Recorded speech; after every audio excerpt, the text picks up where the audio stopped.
What up, YouTube? We are here with Pete Navarro, who got top 32, I believe. Is that right? Yes, I got top 32. What are you talking about? This is my intro. Hey, what's up? We just got served. We just got served. About to get this deck filled. Hold on. Let me show him this camera. Hold on. Just kidding. All right, man. So let's get into that deck profile. What were you running? I decided to run Burning Abyss for the event. Awesome. Originally, I was considering Necros like for the entire weekend because everyone said it was like the best deck. But the biggest thing I had an issue about it, because people compare it to like Dragon Rollers, is that I don't feel it's the same because the sideboard for Necros it's not cohesive with the main deck. So things that you pretty much brick, and then those bricks pretty much build a mansion and you can't do anything.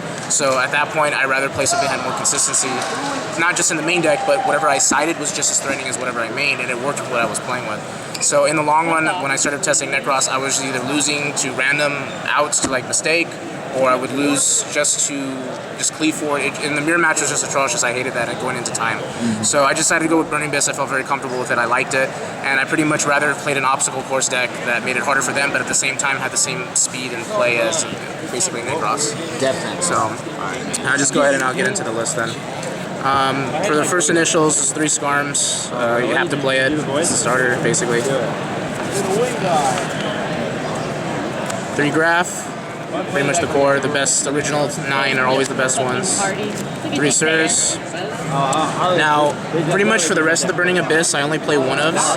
I only play 1 Libic is because I main Mathematicians. Most people say why not play 2. I only consider 1 because in the long run, it's not a good Burning Abyss card on its own. And I mean, the original 9, of course, are best because they pretty much always give you more advantage.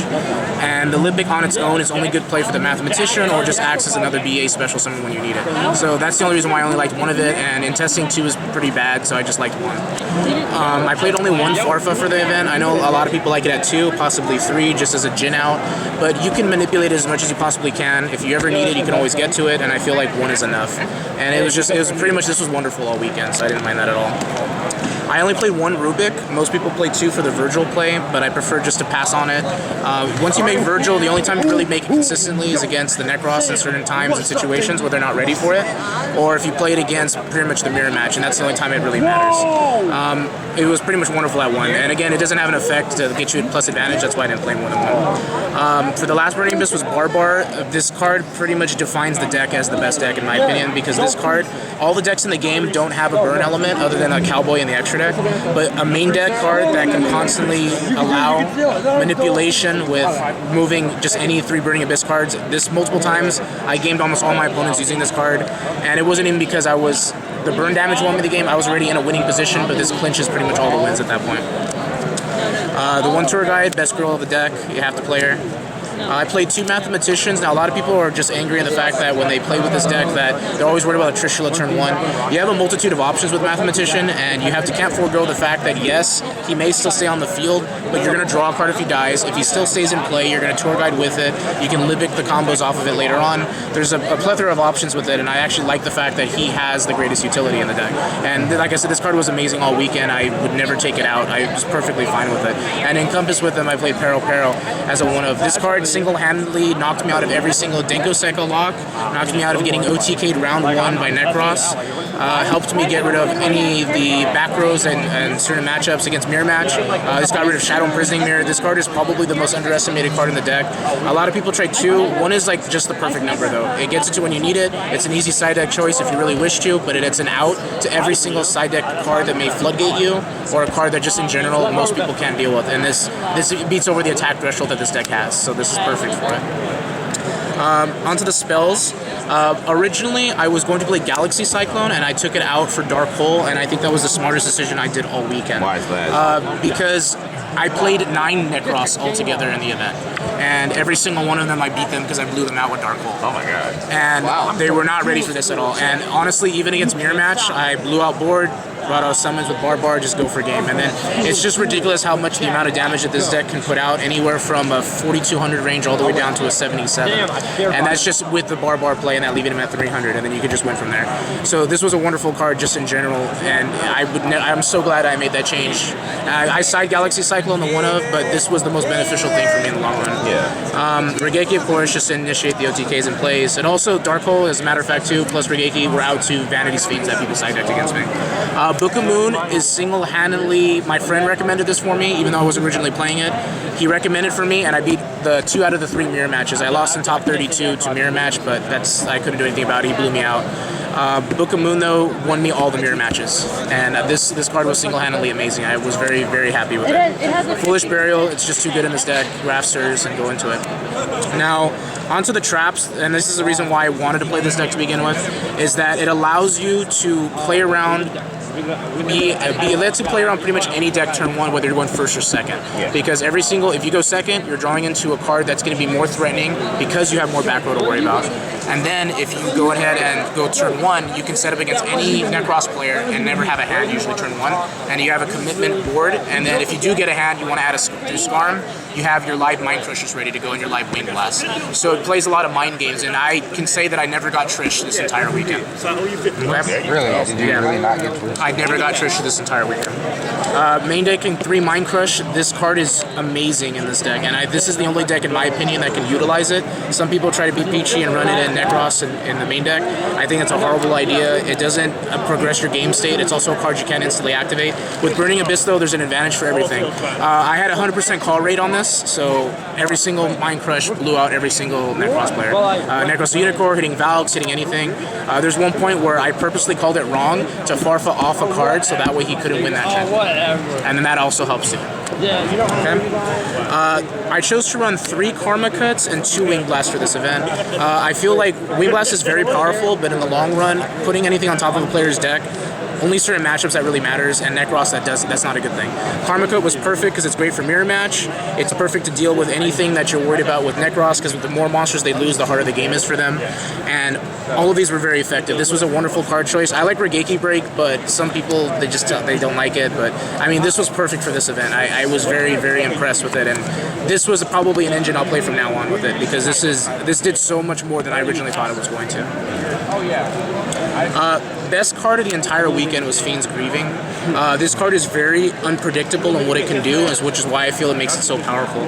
Being able to send any Fiend at a right situation, whether it be a Scarm, shuffling something back in your opponent's graveyard, is just even more powerful. And the fact that when this goes off, it's hard to avoid it, especially in the mirror match too, because if they go and they try to activate an effect, you just stifle one of their cards, and then you go ahead and search for another card, or with Graph Sir, it doesn't matter, and you just keep the rotations going. And that's what I like about this, because this allows you to have interactions on your opponent's turn, which most decks don't do.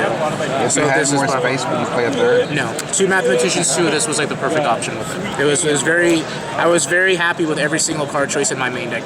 Not a single one of them was a dead card at all. I don't know. Yeah. 2 Breakthrough Skills, like, this card, again, is probably the best card that you could ever have in this deck. You don't care if it gets milled, it's perfect when you draw it.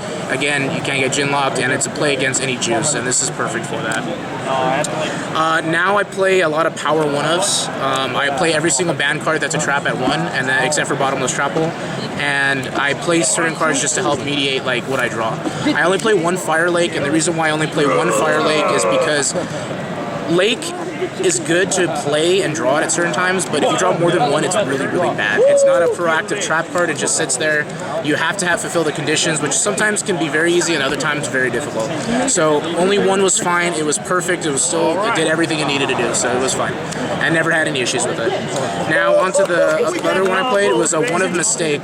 This card is actually really, really good in the main. I played 2 different types of Floodgate continuous cards, Skill Drain and Mistake. And together with these pretty much allow you to beat your Necros matchup, and they allow you to beat certain matchups where an Acid Golem can overpower a board.